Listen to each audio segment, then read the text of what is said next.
नीतीश कुमार, तेजस्वी की प्रशांत किशोर?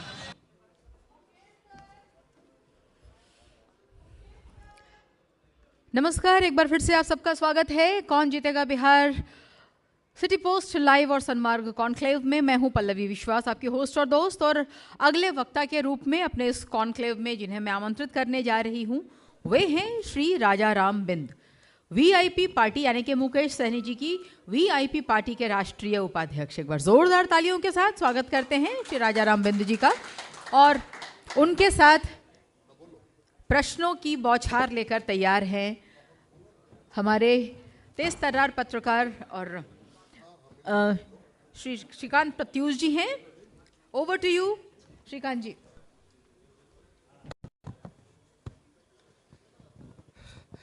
राजा राम भाई का हालचाल? बस एकदम ठीक बा। पार्टी के चकचक बा? हाँ एकदम चकचक बा। बड़ा पेज फसोले बड़न मुकेश सहनी भाई। ना कोनो पेच नहीं के, जोन पेच रहा तुम क्लियर बा, सब फाइनल बा। अरे 40 सीट पड़ गिल बड़न, वही खातिर अनाउंस नहीं के होत। अरे तो इतना हक अधिकार तो बना था ना, ओडो तो हमरा लगे बा। 40 सीट चाहिए? चाहबे करें, काहे ना चाहे, बिल्कुल चाहे। तो 40 सीट मिल गया? नहीं मिली ना, तनकी सा मान लीजिए कि थोड़ा बहुत ऊपर नीचे करके होइए जाई।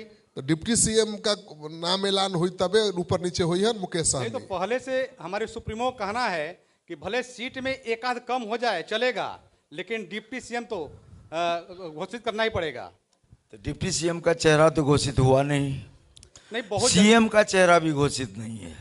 बहुत जल्दी हमारे आदरणीय सुप्रीमो और माननीय राहुल गांधी जी और माननीय तेजस्वी जी आपस में बैठ गए हैं और बहुत जल्दी आप सबके सामने कॉन्फ्रेंस किया जाएगा और पब्लिकली किया जाएगा बात को। पटना की जगह दिल्ली में बैठने की नौबत क्यों आई? नहीं, पटना का जगह दिल्ली में, दिल्ली कुछ काम भी था माननीय मंत्री जी का, और उसी बहाने था कि भाई चलिए वहाँ दोनों हमारे बड़े नेता गए हैं। दिल्ली तो गए हैं कांग्रेस के नेता से मिलने की बीजेपी के नेता से? नहीं नहीं नहीं, कभी नहीं। कब बीजेपी का तो बात ही मत करिए, बीजेपी से तो बात ही मत करिए। बीजेपी जो दुर्गति हमारे पार्टी के साथ, हमारे नेता के साथ, हमारे समाज के साथ की है, तो बीजेपी से कोई तालमेल की अरे कुछ दिन पहले तो मिल रहे थे बीजेपी के नेताओं से मुकेश सहनी जी, आप कह रहे हैं कि देखिए व्यक्तिगत मुलाकात में आदमी मिलेगा ही। चुनाव में व्यक्तिगत मुलाकात होता है जी। व्यक्तिगत मुलाकात है तो लोग मिलता है, जुलता है, बैठता है।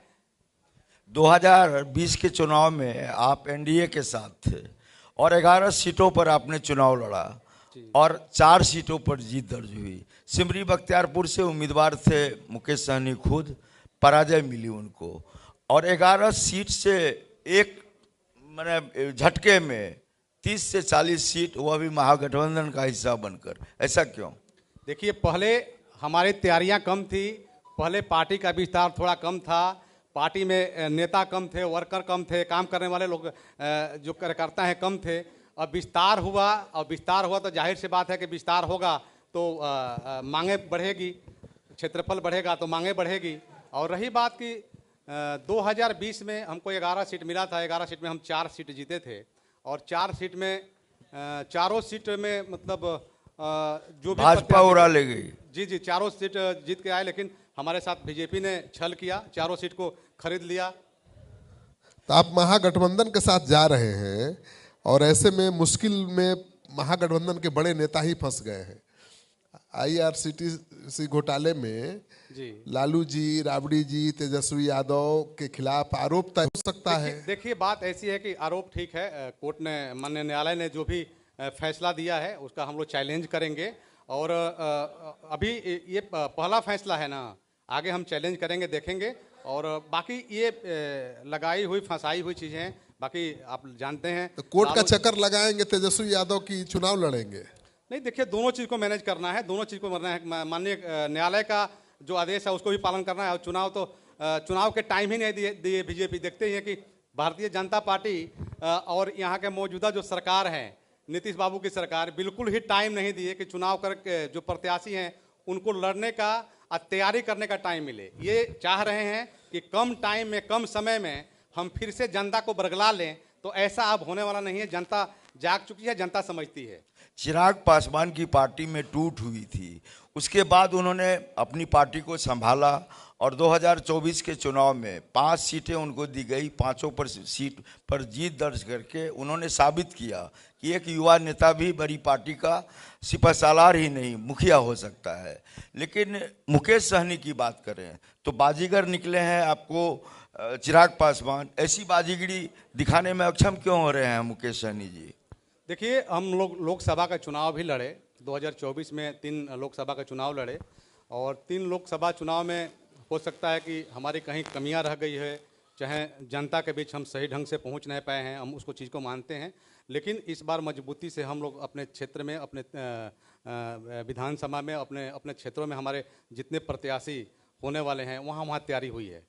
देखिए, चिराग पासवान ने 29 सीटों पर कब्जा कर लिया, लेकिन मुकेश सहनी जी अभी जो है दिल्ली पटना यही कर रहे हैं। फैसला क्या होता है, कितनी सीटों पर जो है बात बनती है, अलग मसला है, लेकिन बार्गेनिंग करने में और पावर पॉलिटिक्स में कहीं से पीछे नहीं रहे हैं मुकेश सहनी। लेकिन इस बार चूक क्यों हो रही है?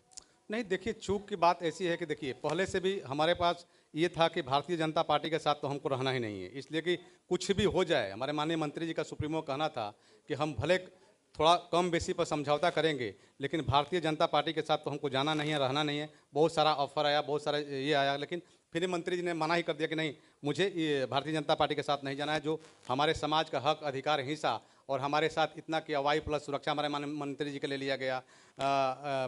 इसके बाद 4 MLA थे, उसको भी भारतीय जनता पार्टी ने लिया, मंत्री पद ले लिया गया। तो इतना बेइज्जत की जो पार्टी ने, उसके साथ तो रहने कोई ठिकाना नहीं है, कोई सवाल ही नहीं बनता कि उसके साथ हम लोग रहें। और इस बार भी हमारे माननीय मंत्री जी मजबूती के साथ अपनी बातों को रखे हैं और बहुत जल्द आप सबको जानकारी होगा, जितने देश के लोग हैं, जनता है, बिहार के लोग हैं, जानकारी हो जाएगी हमको अधिक से अधिक संतोषजनक सीटें मिल रही है। बड़ा सवाल यह है कि अभी आप देखिए IP गुप्ता, नई नवेली पार्टी है उनकी, इंडियन इंक्लूसिव पार्टी, उन्होंने ताती ततमा 5 समाज को एक झटके में जगाया है और उन्होंने गांधी मैदान को भर दिया था, आह्वान किया था अपने समाज के लोगों को का आह्वान किया था। इसी तरह का आह्वान पहले मुकेश सहनी ने भी अपने समाज का किया था, लेकिन पूरा समाज आपके साथ नहीं दिख रहा है, IP गुप्ता के साथ पूरा समाज दिख रहा है। इसके पीछे की वजह क्या माने? देखिए, देखने का अपने अपने नज़रिया अलग है। आज हमारे समाज में बहुत से ऐसे नेता हैं, मंत्री हैं, सांसद हैं, विधायक अलग अलग पार्टी में हैं और वो दावा करते हैं, और जो पार्टियां उनको नेता बनाई हैं, मंत्री सांसद जो भी बनाई हैं, तो ये देख के बनाई है कि इनके पास जनता है, इनके पास समाज है। लेकिन ऐसा है नहीं। आज भी निषाद समाज की जितनी हमारी उपजातियां आती है, मजबूती से माननीय मुकेश सहनी जी के साथ है। कितना % निषाद है जी? मुकेश सहनी का 1.5% वोट है ना जी। कहाँ 1.5% वोट है? अरे टोटल हमारी उपजातियों को मिला करके देखा जाए तो हमारा 10% प्लस है वोट। सब आपको वोट नहीं देती हैं, मुकेश सहनी के साथ नहीं है, इंडिया प्रो इंडिया है निषाद में बहुत जातियां। बिल्कुल, ये वोटर्स बिल्कुल जो आपने कहा कि एनडीए के कोर वोटर्स हैं। एनडीए के कोर वोट पहले से ही रहा है, हमारा समाज एनडीए का कोर वोट पहले से रहा है, सरकार बनाते आया और हमेशा साथ में रहा। लेकिन जो हमारे समाज के साथ भारतीय जनता पार्टी की सरकार ने भेदभाव की, अब बताइए ना कि देश एक है, देश के प्रधानमंत्री एक है, देश के गृह मंत्री एक है, देश के संविधान एक है, तो हम अलग अलग कैसे हो गए? हम अलग अलग, हमारे बंगाल में हमारा आरक्षण है, दिल्ली में हमारा आरक्षण है, उत्तर प्रदेश, बिहार, झारखंड में आरक्षण ही नहीं है। हम तो जो लीगल है वही चीज़ की मांग किए थे, और हमारे माननीय मंत्री जी यहाँ तक भी कह दिए कि हमारे समाज का आरक्षण आप लागू कर दीजिए, बिना शर्त हम आपके साथ आ जाएंगे। देखिए, हमारे कार्यक्रम में राजीव प्रताप रूढ़ी जी आए थे और उन्होंने कहा था कि एक बड़ा नेता बनने के लिए समाज का पीछे में होना जरूरी है, यानी कि जाति का नेता पहले बनना जरूरी है, और हर जाति अपना गारंटर ढूंढता है। तो मुकेश सहनी को क्या मल्लाह समाज अपना गारंटर समझने के लिए तैयार है? बिल्कुल बिल्कुल। देखिए, मुकेश सहनी जी को हमारा समाज पहले से नेता विहीन था, हमारे समाज में कोई नेता नहीं था जो समाज का सही ढंग से नेतृत्व करे। माननीय मुकेश सहनी जी को आने से हमारे समाज में एक नया जोश आया है, एक नया उत्साह आया है और समाज एकजुट हुआ है। पहले हमारे समाज का जो वोट था, हर पार्टी की मैं बात करूंगा कि हर पार्टी अपना जागीर समझती थी। जब चुनाव आता था, जाके मीठी मीठी बातें करके और लोभा करके वोट ले लेती थी और वोट लेकर के वही नेता मंत्री बन करके वही हमारे समाज के ऊपर शासन भी करते थे लोग, लेकिन अब ऐसा होने वाला नहीं है। मुकेश सहनी जी अमूमन जितनी सभाएं उनकी हुई हैं लगातार बोलते रहे हैं कि केवट ने ही श्री राम को बेड़ा पार लगाया, यानी कि नदी पार कराया।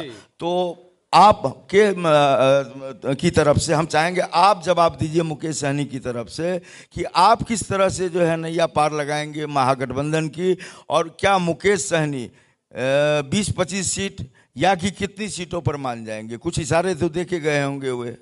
देखिए, इसमें इशारे की बात नहीं है, बहुत सारी बातें हो चुकी है और हमारे बड़े जो नेता हैं उनके साथ बैठ करके डिस्कस हो गई है और हमको कितना सीट मिलना वो डिसाइड हो गया है और संतोषजनक सीट मिल रहा है। वो हमारे माननीय सुप्रीमो तय किए हैं और सारी बातें किए हैं और बहुत जल्दी मीडिया के सामने अपनी बातों को रखेंगे, तय किए हैं कि हमको कितना सीट मिल रहा है।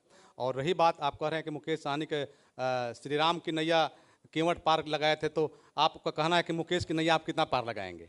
आप यही जानना चाहते हैं ना? बिल्कुल। तो पहले ही मुलाकात में हम कदम से कदम मिला के माननीय मंत्री जी के साथ चलते हैं और पूरे बिहार में हमारा दौरा होगा, हर विधानसभा में दौरा होगा, जहाँ जहाँ प्रत्याशी हमारे होंगे, चाहे हमारे गठबंधन के साथ ही प्रत्याशी होंगे, उसके बीच में जाएंगे, जनता को अपने माननीय मुकेश सहनी जी के बात को, विचारों को पहुंचाएंगे और हमें क्या करना है, आगे सरकार बनाएगी तो क्या लाभ मिला है, सारा चीज़ मैनिफेस्टो में डाल ही दिया गया है।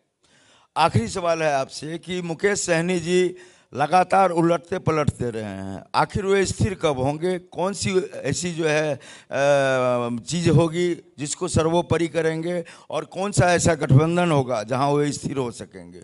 देखिए, उलटने पलटने वाली बात तो बिल्कुल नहीं है और नहीं हो ही होती। हम लोग भारतीय जनता पार्टी के साथ में मजबूती से थे, सरकार में थे, लेकिन हमारे साथ छल किया गया। हमारे समाज का हक अधिकार की जो बातें हुई थी, भारतीय जनता पार्टी देने से इनकार करने लगी, मना करने लगी, तो हमारी मजबूरी हुई कि फिर हम भाई दूसरा अपना घर देखें। जिस घर में नहीं हमारा गुजारा हो रहा है तो दूसरा घर देखें। अब हम लोग मजबूती से हमेशा परमानेंट इंडिया गठबंधन के साथ में जुड़े हुए हैं। आपने इस कॉन्क्लेव में अपना कीमती समय दिया, इसके लिए बहुत बहुत शुक्रिया। बहुत बहुत धन्यवाद आपको भी।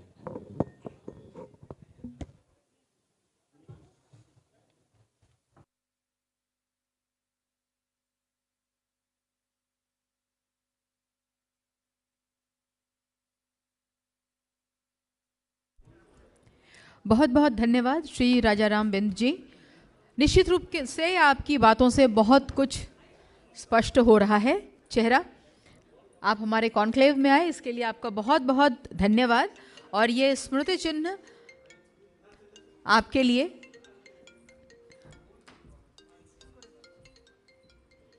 बहुत बहुत धन्यवाद आपका।